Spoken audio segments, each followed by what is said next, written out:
Bab 421 Pintu Hitam. Diunggah oleh Baca Suara. Jangan lupa like dan subscribe, agar kami semangat unggah lebih banyak. Arthur Leywn. Saat aku melihat yang lain menghilang satu persatu melalui portal lain, yang keempat sekarang sejak meninggalkan reruntuhan Jin ketiga, aku mempertimbangkan peta mental yang ditinggalkan untukku oleh Sylvia. Terlepas dari keyakinan aku dalam mengisolasi zona yang tepat, itu masih aneh. Tidak seperti semua gambar lain dalam pikiran aku, yang mencakup perasaan tentang apa yang diharapkan di zona itu, yang satu ini kosong, tidak lain adalah papan tulis kosong yang tidak berwujud.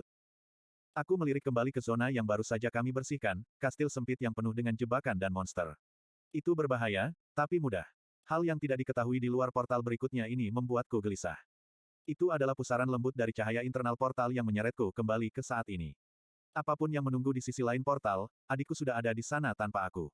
Dengan pemikiran ini, aku melangkah mengejarnya. Aku muncul dikelilingi oleh. Tidak ada. Sama sekali tidak ada. Kosongkan kekosongan di segala arah.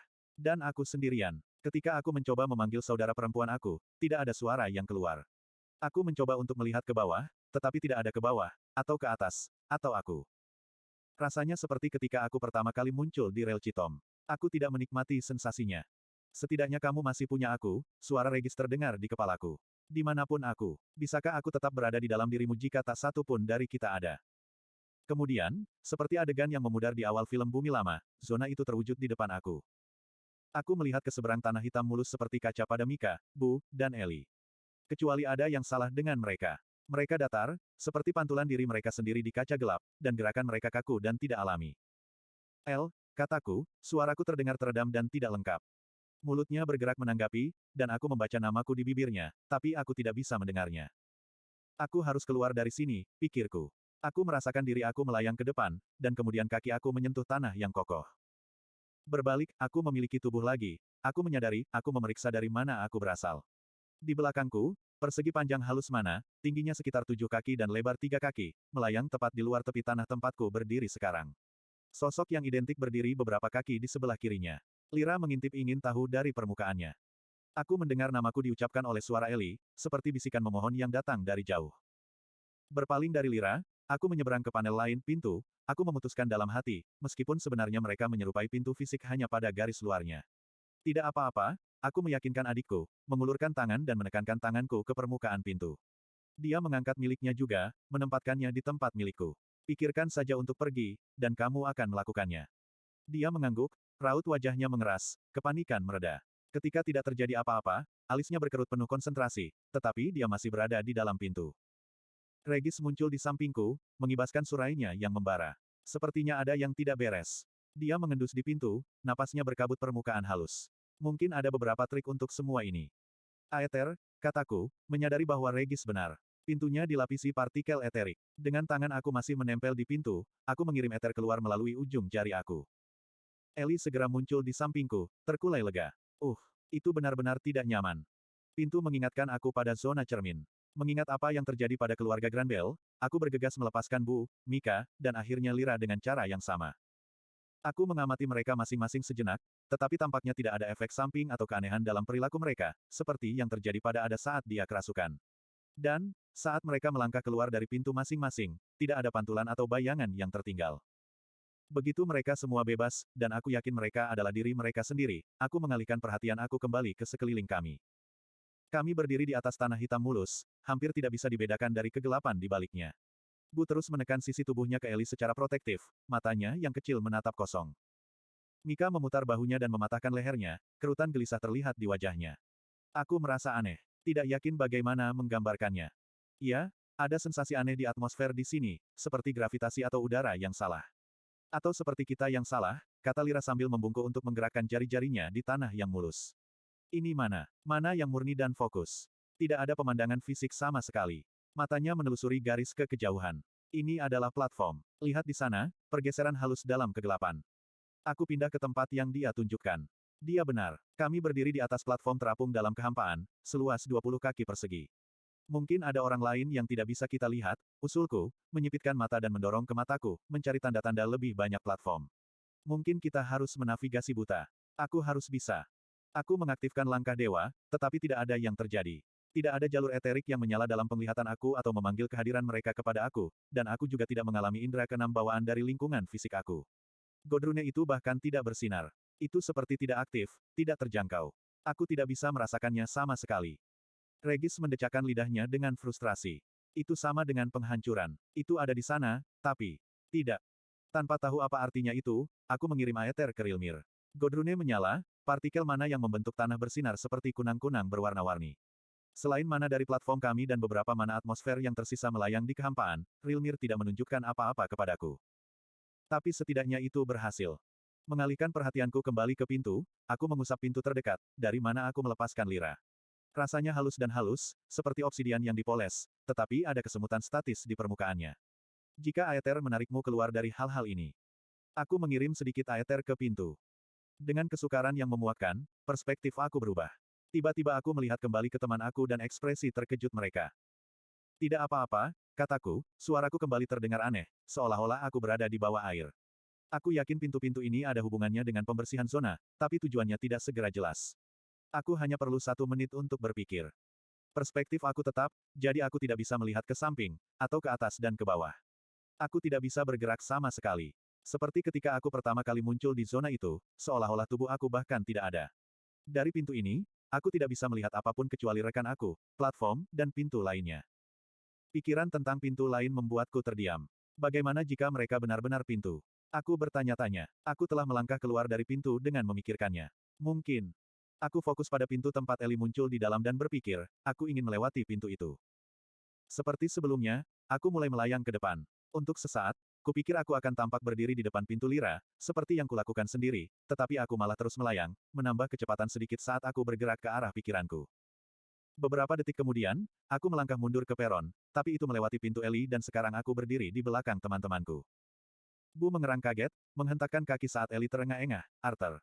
Dia mengambil beberapa langkah terhenti sebelum Bu bergerak untuk campur tangan, mendorongnya ke belakang dengan kepala lebarnya. Dia berputar, mencari dengan panik, matanya meluncur tepat melewatiku, berhenti, lalu melompat mundur. Dia menekankan tangan ke jantungnya dan ekspresinya melembut.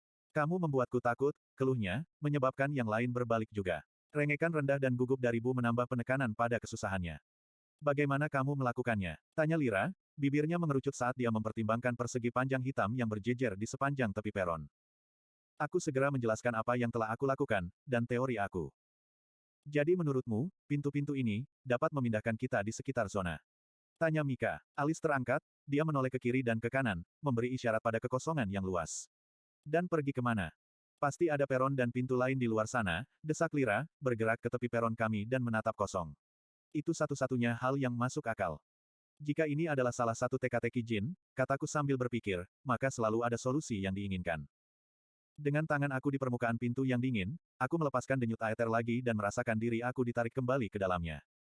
Kali ini, alih-alih membiarkan diri aku terganggu oleh apa yang ada di depan aku berfokus pada kekosongan di sekitar platform kami. Dan, saat aku menatap tanpa berkedip ke angkasa, sesuatu menarik perhatianku.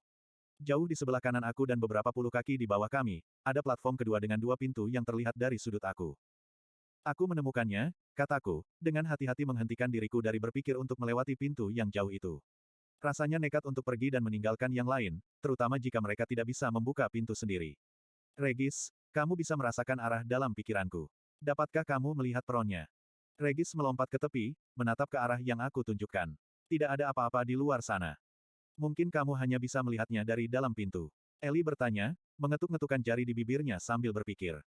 Hanya satu cara untuk mengetahuinya, Bupati Liwin, kata Lira, berpaling dariku untuk melihat dari kejauhan, mengikuti garis fokus Regis. Aku ragu, tapi hanya sesaat. Meskipun aku tidak suka meninggalkan yang lain, ini sepertinya jalan yang jelas ke depan. Dengan pikiran, aku melayang melalui ruang kosong menuju paling kiri dari 2 pintu yang bisa aku lihat. Seperti sebelumnya, aku perlahan menambah kecepatan saat aku bergerak, tapi itu tidak cepat. Firasat aneh muncul dalam diriku saat aku semakin dekat dan semakin dekat ke platform kedua, tetapi aku tidak yakin apakah itu tipuan dari relik Tom atau intuisiku yang mencoba memperingatkanku tentang bahaya yang tak terlihat. 20 detik atau lebih berlalu sebelum aku melangkah ke tanah yang kokoh lagi. Cahaya zona yang tersebar dan tanpa sumber menerangi platform yang jauh lebih kecil ini, dan aku bertanya-tanya mengapa aku tidak segera melihatnya. Oh, hei, kami melihatmu, pikir Regis. Platformnya muncul sesaat sebelum kamu melakukannya. Menengok ke belakang, aku bisa melihat yang lain, Bu sejauh ini yang paling jelas, berdiri di tepi peron mereka mungkin 300 kaki jauhnya. Di antara aku dan teman-temanku, kehampaan mengalir, seperti bayangan yang bergerak di dalam bayangan. Kupikir aku sedang membayangkannya, sampai tangan bercakar 4 jari terulur dari kehampaan dan meraih platform, menggali ke dalam panel mana yang hitam dan datar. Cakar kedua mengikuti, dan, dengan sangat lambat, lengan kurus terbentuk, menyeret makhluk kurus yang mengerikan keluar dari latar belakang hitam dan menjadi kenyataan tepat di depanku. Tulang-tulangnya menonjol dalam tonjolan-tonjolan tajam pada kulit hitam mengkilap yang menyatu dengan kegelapan di belakangnya. Wajah datar itu tidak memiliki mulut atau hidung, melainkan 4 mata yang tidak pada tempatnya. Saat ia melepaskan diri dari posisi berjongkok, aku mendapati diri aku memandanginya, makhluk itu tingginya setidaknya 7 kaki. Itu berkedip, masing-masing mata tertutup dan terbuka sedikit keluar dari waktu dengan yang lain. Kemudian menerjang ke depan, mencakar perutku. Aku melangkah ke pukulan itu, menyulap pisau aether di tangan kiriku. Cakar monster itu menancap di sisi bawah tulang rusukku, mengiris menembus penghalang eterik yang membalut kulitku. Pedangku meninju dadanya yang kurus, lalu merobek sisi lehernya. Matanya berputar ke 4 arah yang berbeda saat terguling, dan saat menabrak tanah, ia larut ke platform di bawah kakiku.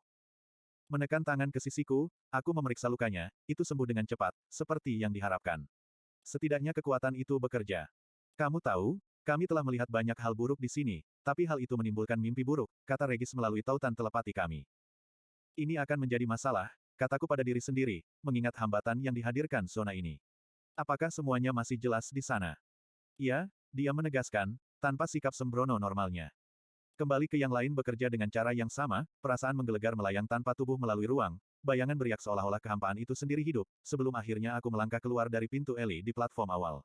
Aku mencari platform yang jauh, tetapi itu hilang.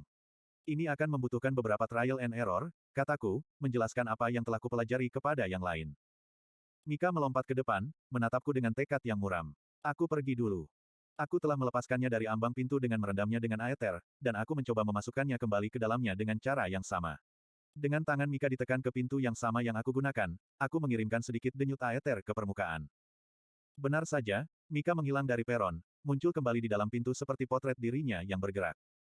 Sekarang, bisakah kamu melihat platform lainnya? Pikirkan tentang keluar melalui salah satu pintu itu, aku menginstruksikan.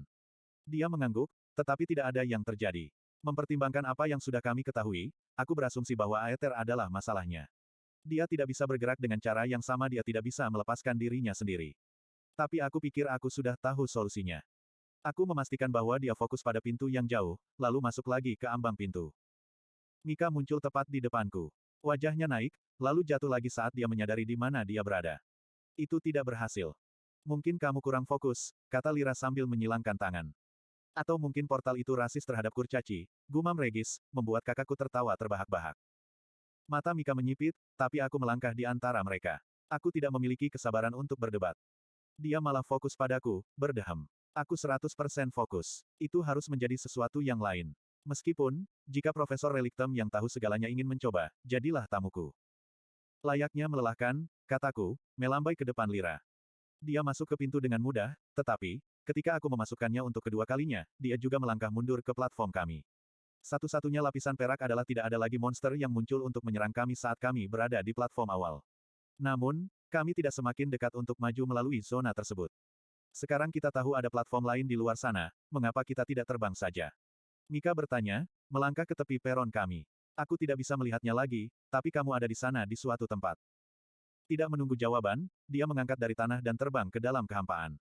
Saat dia melewati tepi luar platform kami, lengan kurus bercakar hitam membeku dari ketiadaan dan melingkari lehernya. Yang kedua menyapu wajahnya, memotong mana pelindungnya dengan mudah, sementara dua lagi mencengkeram pergelangan kakinya. Aku meraih bagian belakang armornya dan menariknya ke peron. 3 makhluk datang bersamanya. Mengolesi tanganku dengan aether, aku memukul orang yang mencekiknya di sisi kepala. Berbeda dengan yang lain, yang satu ini tidak memiliki mata, hanya mulut terbuka penuh dengan gigi yang bergerigi dan menggertakkan. Tengkorak itu roboh, memercikkan icor gelap ke Mika dan aku.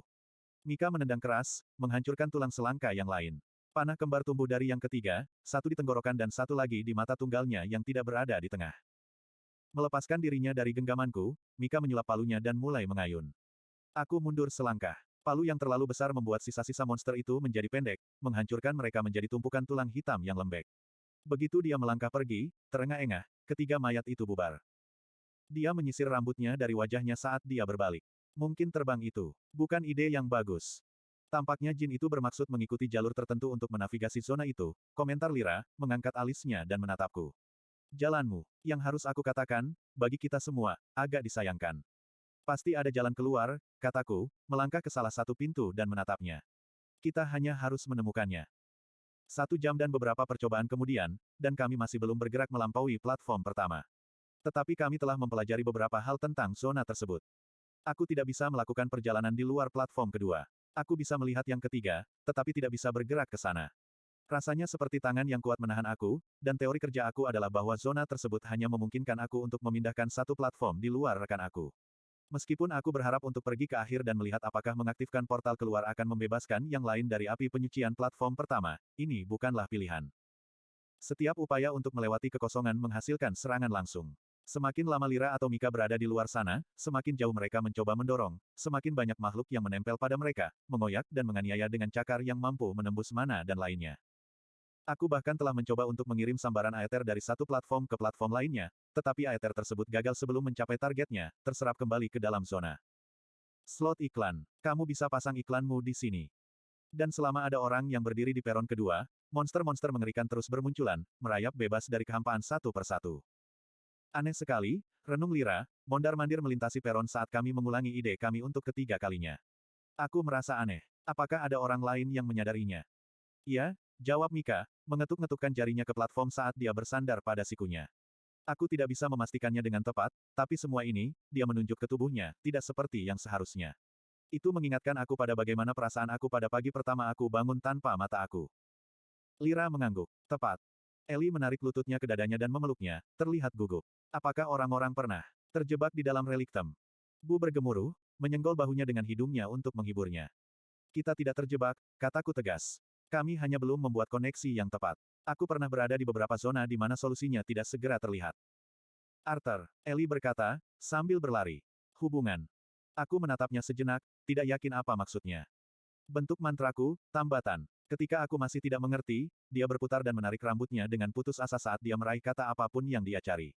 Panahku, mungkin kita bisa membuat sambungan entah bagaimana, antara pintu. Alisku berkerut menjadi kerutan yang tidak pasti, dan dia terdiam, kehilangan kepercayaan dirinya. Pintunya membutuhkan aether, kataku, berpikir keras, dan kehampaan itu mungkin akan menghancurkan anak panahmu sebelum bisa mencapai platform lain. Dia melihat ke bawah ke kakinya, tetapi aku mulai melihat melalui kata-katanya ke maksud di baliknya, dan aku terus melakukan brainstorming. Tapi bentuk mantramu mungkin cukup untuk menjaga bentuk mana tetap utuh dan dalam kendalimu saat melewati kekosongan. Mika duduk dan menyilangkan kaki, mengistirahatkan siku di lutut dan mencondongkan tubuh ke depan. Tapi bagaimana itu membantu kita? Tidak, kecuali aku bisa mengilhami aether ke panah Eli. Tapi, peronnya tidak ada, kata Lira. Mengutuk, aku menyadari dia benar. Aku harus pergi dulu, membuka pintu untuk berbicara. Tapi kamu harus ada di sini untuk menyuruh semua orang lewat, kata Regis, melangkah ke pintu. Itu harus aku. Aku akan melanjutkan untuk mengaktifkan portal berikutnya. Kamu akan diserang sepanjang waktu, kataku. Dia membusungkan dadanya, dan surainya yang menyala-menyala terang. Mungkin kamu sudah lupa karena kamu sudah lama melihat wajah cantikku, tapi aku adalah senjata dewa, ingat. Aku menatapnya lama, lalu mengangguk. Jika ini berhasil, Mika akan berada tepat di belakangmu sebagai cadangan. Dengan asumsi kamu siap untuk menguji ini. Tanyaku sambil menatap matanya. Dia melayang berdiri dengan mengangkat bahu. Lebih baik daripada duduk di ibu jariku lebih lama lagi, bukan? Adios, muchachos, kata Regis sebelum menempelkan hidungnya ke pintu dan menghilang di dalamnya. Aku merasakan koneksi aku dengannya menghilang, dan tahu dia berada di dalam jaringan pintu, melayang ke peron berikutnya. Kami menunggu beberapa detik sebelum Mika menekan tangannya ke pintu. Aku memberinya aether, tetapi tidak ada yang terjadi. Dia tidak ditarik masuk. Mungkin karena sudah digunakan. Tanya Lira. Itu akan memperlambat segalanya, kata Mika, melihat petak gelap kosong di kejauhan tempat Regis akan segera muncul. Bersiap, kita harus bergerak cepat. Beberapa detik yang sangat lama kemudian, peron menyala saat Regis muncul di depan salah satu pintu. Mika masih menyentuh ambang pintu, jadi aku tidak membuang waktu untuk menyuruhnya lewat. Eli menyihir panah. Sekarang apa? Mengaktifkan Rilmir, aku melingkarkan tangan aku di sekitar panah dan mengirimkan sedikit aether dan mana bergeser sedikit untuk berbaur bersama. Aku menatap anak panah itu dan merasakan kerutan di wajahku. Itu hanya akan mengeluarkan darah. Itu harus. Partikel mana bergerak, meninggalkan semacam reservoir di kepala panah yang akan sepenuhnya dikelilingi oleh mana Eli. Seperti itu, kataku, menggerakkan aether. Aku fokus untuk mendorongnya melalui lapisan luar mana sampai benar-benar terlindung di dalamnya. Dia meluangkan waktu untuk menyiapkan bidikan. Itu jauh ke pintu yang dia tuju. Dari jarak ini, aku tidak bisa melihat monster yang sedang terbentuk untuk menyerang Regis, tapi terlihat jelas saat itu terjadi. Regis, berkilau seperti permata ungu, melompat ke siluet bayangan dan mencabik-cabiknya. Panah Eli menembus kegelapan seperti bintang jatuh, menghantam pintu di kejauhan dengan pukulan pelan tapi memuaskan. Dia menoleh ke arahku dan menyeringai. Sekarang, yang lain, kataku, dan kami mengulangi prosesnya. Panah kedua yang disuntikkan Ether Eli menancap ke sudut bawah pintu Mika. Jangan berlebihan, aku memperingatkan. Eli melambai padaku, menutup matanya. Aku tidak mau. Matanya bergerak bola-balik di bawah kelopaknya selama beberapa detik, kemudian, dengan semburan lembut mana, kedua anak panah itu meledak secara bersamaan. Aku menahan napas. Mika menghilang dari pintu. Ketika dia tidak segera muncul di depan kami, aku bergegas ke tepi, mengintip ke dalam kegelapan. Regis memiliki monster kedua dengan satu tangan, mengguncangnya dengan keras. Rasa sakitnya memancar melalui hubungan kami saat cakar lainnya merobek daging punggungnya, tetapi begitu pula intensitasnya. Dia merobek lengannya dan meludahkannya ke tanah, lalu menerkam, membanting kerangka horor di dada dengan kedua cakarnya dan mendorongnya ke tanah. Akhirnya, rahangnya menutup di sekitar tenggorokannya, dan itu larut di bawahnya. Ketika Mika melangkah keluar dari pintu beberapa detik kemudian, palunya sudah di tangan, dia beraksi, bertarung berdampingan dengan Regis saat monster lain keluar dari kehampaan. "Oh!" seru Eli, melompat dan mengangkat tangan ke arah Bu, yang dengan lembut menyambutnya dengan cakarnya seperti tos. Aku menghela napas lega, tetapi, dengan misteri bagaimana memindahkan teman-temanku melintasi zona terpecahkan, aku merasakan kecemasan untuk melewatinya secepat mungkin dalam diriku. Ayo kirim bus selanjutnya, hanya untuk memastikan itu akan berhasil juga untuknya. Eli sedikit sadar saat dia bertukar pandang dengan beruang penjaga. Tetapi ketika Bu menekan satu kaki ke pintu, aku dapat mengirimnya masuk, dan trik Eli dengan panah infus aether bekerja seperti yang kami harapkan. Dengan Regis, Mika, dan Bu di peron yang jauh, kengerian yang terus-menerus muncul diturunkan satu persatu. Lira pergi berikutnya. Baru setelah tinggal Eli dan aku, kami menyadari kekurangan dalam teknik kami. Jadi, menurutmu bagaimana aku bisa ke sana? Tembak panahmu, tapi jangan membuatnya meledak. Lalu aku akan mengirimmu ke pintu, saranku. Sambil mengangkat bahu, Eli bekerja denganku untuk memasukkan dua anak panah, menembakkan satu ke pintu di peron kami dan yang lainnya ke peron jauh tempat yang lain berjuang untuk hidup mereka. Setelah itu selesai, dia menekan tangan ke persegi panjang gelap mana, yang aku beri aether. Dia menghilang. Dan begitu dia melakukannya, hubungannya dengan panah terputus, menyebabkannya hancur dengan sedikit letupan. Bayangan kakakku menghilang dari ambang pintu di depanku. Dengan rasa tidak nyaman yang semakin besar, aku menunggunya muncul di sisi lain, menyaksikan yang lain mencatat dua kengerian lagi. Baru setelah dia akhirnya melangkah keluar dari pintu jauh, aku bisa santai dan mengikutinya. Saat aku melangkah keluar dari portal, teman-temanku telah membentuk lingkaran pelindung di sekitar Eli. Busurnya terhunus, panah mana yang bersinar melawan talinya, dan ketika monster kerangka menyeret dirinya sendiri bebas dari kegelapan, dia melepaskan panah itu. Ada retakan kering, dan kepala monster itu tersentak ke belakang saat anak panah menembus tengkoraknya. Perlahan, itu jatuh kembali ke kehampaan, menghilang. Baiklah, Regis, pergilah ke peron berikutnya, perintahku, bergerak ke sisi Eli. Regis tidak membuang waktu dengan olok-olok, pertama-tama menghilang ke pintu di seberang peron, lalu dari pintu itu juga. Ekor Chitinous panjang dengan penyengat seperti kalajengking di ujungnya menusuk dari kehampaan saat monster lain muncul. Lira menangkis serangan itu dengan semburan angin, dan Eli menembakkan anak panah ke dadanya. Itu jatuh dengan posisi merangkak, berebut seperti serangga. Mika mengayunkan palu ke kepalanya, tetapi palu itu tersentak tidak menentu, dan palunya berbunyi di lantai.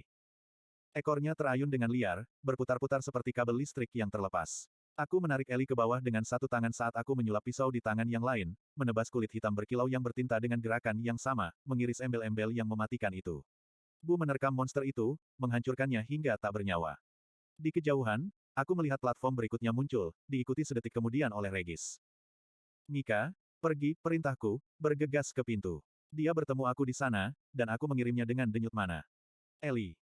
Saat Bu dan Lira berusaha memojokkan kengerian baru, yang satu ini dengan 4 lengan cakar dan 2 mulut di tempat matanya seharusnya berada, masing-masing berisi gigi seperti jarum, Eli melepaskan diri, menyulap panah dengan reservoir untuk aetherku di kepalanya.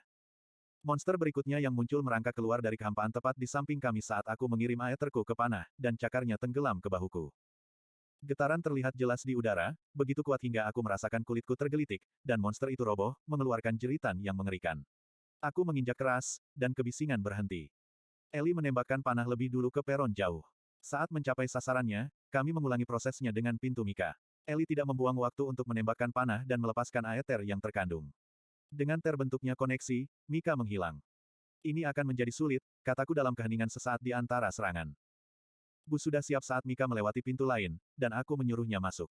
Kali ini, aku bekerja dengan Eli dengan satu tangan saat aku memegang pedangku di tangan lainnya. Dengan hanya Lira di peron bersama kami, membela Eli menjadi prioritas utamaku. Tapi kami semakin cepat. Hanya satu monster yang muncul, dan kemudian ditebang, sebelum Bu pergi. Kita bisa melakukan ini, kata Lira tegas, berdiri di ambang pintu, mantra gelap berderak di ujung jarinya saat kami menunggu. Ketika kengerian berikutnya keluar dari kegelapan sesaat kemudian, mantranya menabraknya, membuatnya terbang dari peron dan menghilang dari pandangan.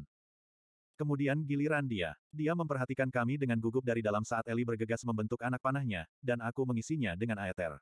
Ketika horor berkepala dua menyeret dirinya ke platform, aku menyerap kembali bilahnya, memfokuskannya ke satu titik di tangan aku sebelum melepaskannya sebagai ledakan eterik. Horor berkepala dua itu mengelak ke samping dan meluncur ke arah Eli.